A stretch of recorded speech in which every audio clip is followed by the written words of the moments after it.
Counting hall आपला MIDCमध्ये phase 3मध्ये तिथे counting hall पूर्णपणे तयारी झालेली आहे. आज दोन्ही ऑब्झर्वर काउंटिंग ऑब्झर्वर यांच्या उपस्थितीमध्ये पोलिंग स्टाफचं सेकंड रँडमायझेशन काउंटिंग स्टाफचं सेकंड रँडमायझेशन केलेलं आहे आणि उद्या सकाळी मतमोजणीला सुरुवात होईल 7च्या नंतर. स्ट्रॉंग रूम जे आहे ते उमेदवारांच्या उपस्थितीमध्ये स्ट्रॉंग रूम उघडण्यात येईल आणि त्यानंतर राऊंड वाईज आपले मोजणीचे राऊंड सुरू होतील. सुरुवातीला पोस्टल बॅलेट आणि त्यानंतर EVMचे यंत्र अशा पद्धतीने मोजणीला सुरुवात होईल मतमोजणीला.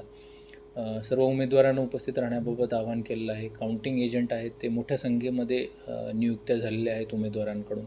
त्यामुळं जवळपास साधारणतः 1,500पर्यंत काउंटिंग एजंट उमेदवारांचे हे उपस्थित राहतील. स्टाफ आहे जवळपास 1,000च्या जवळपास. हा सर्व स्टाफ जर आपण धरला, पोलीस बंदोबस्त, काउंटिंगमध्ये जो डायरेक्टली इन्व्हॉल्व स्टाफ अधिकारी तर तो आहे. त्या पद्धतीची सर्व व्यवस्था प्रशासनाने केलेली आहे. मी सर्व नागरिकांना यांना उमेदवारांनाही आवाहन करेल की जी अधिकृत माहिती आहे त्यावरतीच विश्वास ठेवावा.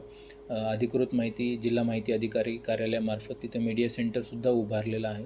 तिथे सर्व पत्रकारांना बसण्याची रिपोर्टिंग करण्याची सुविधा उपलब्ध करून देण्यात आलेली आहे.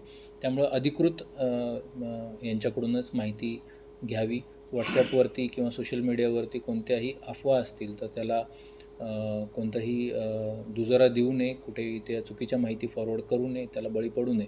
जी अधिकृत माहिती निवडणूक निर्णय अधिकारी कार्यालयाकडून उद्या जी जाहीर होईल त्यावरती विश्वास ठेवावा आणि त्या पद्धतीनं जी आपली मतमोजणी प्रक्रिया आहे ती अत्यंत पारदर्शकपणे दोन्ही ऑब्झर्वरच्या उपस्थितीमध्ये उमेदवारांच्या उपस्थितीमध्ये पार पाडण्यासाठी प्रशासन पूर्णपणे सज्ज आहे.